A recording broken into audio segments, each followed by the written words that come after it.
Hey guys, and welcome back to this channel. In this video I'll be showing you guys how you can add makeup to your face on Zoom.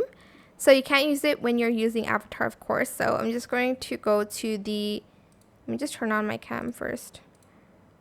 Let's go to video settings and go to background and effects. Just turn it off first. Go to video filters and go to studio effects, and here you can add in eyebrows, like the shape that you want.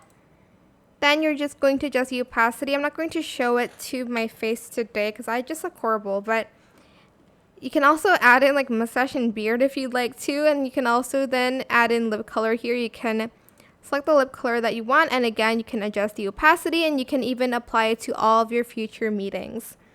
That's how you can apply makeup to yourself on Zoom. I hope it was helpful for you guys. Don't forget to like, comment, share. Also subscribe to this channel if you haven't done that already.